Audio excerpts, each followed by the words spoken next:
Alright everybody, how we doing today? Time for the final video for today, and then I gotta go do something else. Reason.com, and it says, moderate, Joe Biden wants tax hikes twice as big as Hillary Clinton proposed in 2016. Moderate my ass! But a sign of just how far left Democrats have moved under Trump, mostly out of disgust for him because they themselves are disgusting. One of the recurring questions of the 2020 Democratic presidential primaries is whether the party has lurched too far to the left. Yes, they have. But not only has Joe Biden lurched too far to the left, he's lurched completely out of his head and straight into insanity land. With these bizarre stories about little kids rubbing his legs and watching his hairs turn blonde, or fighting fit 1960s gangbangers named Corn Pop. Or, get this, his actual campaign slogan. No more malarkey. I can't even say it with a straight face, oh my god. No more malarkey. It's worse than just him going too far left. Like I said, he's gone too far outside of his head and straight into insanity land. The dude probably has, like, dementia or something. He's probably gone senile. He's clearly not right in the head. And anyone who can't see that is probably not right in the head either. But anyway, this topic has manifested itself most prominently in the divide between the more progressive candidates, Senator Elizabeth Warren and Bernie Sanders, and the relative moderates, former Vice President Joe Biden and South Bend, Indiana Mayor Pete Buttigieg, or Buttigieg, or Buttigieg, or whatever the hell how you say his name. It has largely taken the form of a debate over the merits of Medicare for All, a single-payer healthcare system that Warren and Sanders support, and that Biden and Buttigieg do not. Warren's rise over the summer and the persistent strong support for Sanders have given ammunition to Democrats favoring a sharp return to the left. But Warren's campaign has faltered following the release of her Medicare for All financing and transitions plans. That and the contemporaneous rise of Buttigieg to the primary's top tier have provided grist for the moderates. Yet the best way to answer the question may require another comparison, not simply between the candidates in today's race, but between the current field and the 2016 nominee Hillary Clinton, particularly on the issue of taxes. Earlier this week, Biden released a proposal to raise a slew of new taxes, mostly on corporations and high earners. He would increase tax rates on capital gains, increase the tax rate for households earning more than $510,000 annually, double the minimum tax rate for multinational corporations, impose a minimum tax on large companies whose tax filings don't show them paying a certain percentage of their earnings, and undo many of the tax cuts included in the 2017 tax law. Biden's tax hikes would raise about $3.4 trillion over a decade, slightly less than half of the $7 trillion in total tax hikes proposed by Buttigieg. Warren, meanwhile, would raise taxes by at least $26 trillion. Some reports put the figure as high as $30 trillion. Sanders estimates his health care plan alone could cost as much as $40 trillion. That makes Biden look like a moderate, with a modest tax plan built on more conservative assumptions about the power of certain taxes to raise revenue.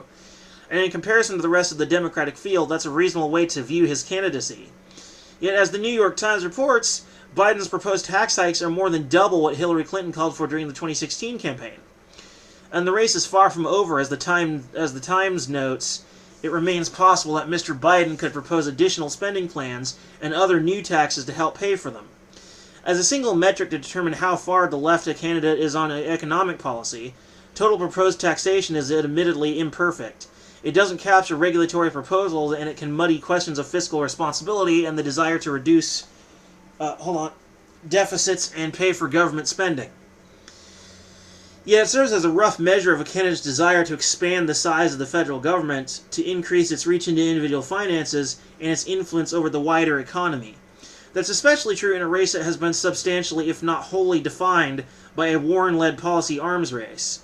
It doesn't tell you precisely what a candidate wants to do, but it does offer a sense of how much he or she wants to do. Absolutely. The left and liberals and Democrats in general have always aimed for a bigger government. I've actually heard liberals try and claim that authoritarianism is only a right-wing thing and that it's part and parcel with conservatism. That you need authoritarianism in order to enforce cultural and government tradition. And that, by definition, the left is not authoritarian. Bullshit! What do you call gun buyback? What do you call max taxation? What do you call wanting to restrict people's free speech?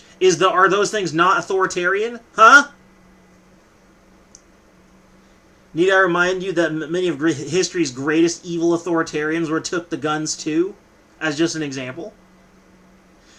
Authoritarianism is not a matter of right or left. It's a matter of top and bottom. Bottom being libertarian and top being authoritarian.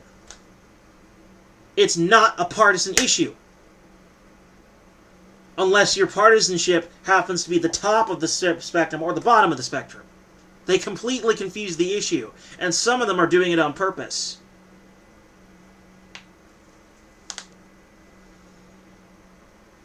The fact that his tax plan is less than the rest of them clearly shows that to some extent Biden is planning to be much more moderate, as the article no doubt points out. Anyway. The final paragraph states, it certainly reveals a lot about the party's trajectory, at least when it comes to domestic economic policy. Hillary Clinton may not have been a radical, but in the wake of the Obama administration, she arguably pushed the party gently to the left. 4 years later, before the campaign is even over, the party's supposed moderates are proposing double or even quadruple the new taxes she proposed. Determining the ideological pendulum swings of a political party is always a difficult task. But if you're trying to answer how far Democrats have moved to the economic left, that may be as good an answer as any. They're moving pretty far left on economic issues. Social issues, they're about where they were in 2016. Pretty close. I don't think they've gone any farther on that than they have already. It's mostly in the fiscal department, where they just want to irresponsibly spend. If you want to get Medicare for all, then spending a fuck ton of money on it's not what you need to do. Not unless you want to pull that finance out of the military-industrial complex. And by the way, good luck. That's gonna go over like a lead balloon. If you want to get healthcare, Medicare for all, then what you want to do is you want to provide the highest quality for the lowest cost. That's what being economical is all about. Finding the highest quality product for the lowest cost. And what that ultimately is going to mean is, instead of having a plan where everyone's paid for, how about a plan where healthcare is extremely accessible to the majority of the population? And then little by little, you can find ways to increase that accessibility. Once more people get on the healthcare plan, then the prices can be lowered. And you should also leave it up to private corporations. Because government healthcare, statistically speaking, is terrible. Many doctors have actually said so. Ron Paul, a former physician, has said how patient care has gone downhill since the introduction of government programs. But who many actually listen to him? The man is literally, like the modern day equivalent of a Gandalf-like sage. Sure, he's not perfect and gets things wrong sometimes. Who doesn't? But his absolute sage advice is being completely ignored because my feelings. You can't just spend money all willy-nilly like that. It's crazy. Forget it. You have to find a cheaper, more economical solution to Medicare for all.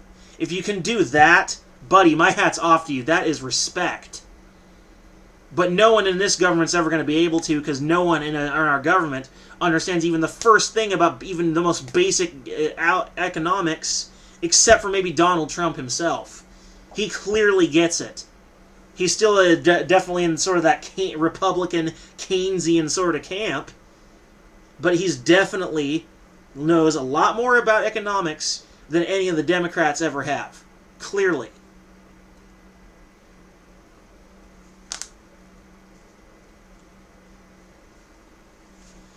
Anyway, I sincerely hope that Joe Biden sticks around for a while, because quite frankly, his growing insanity is actually getting pretty hilarious.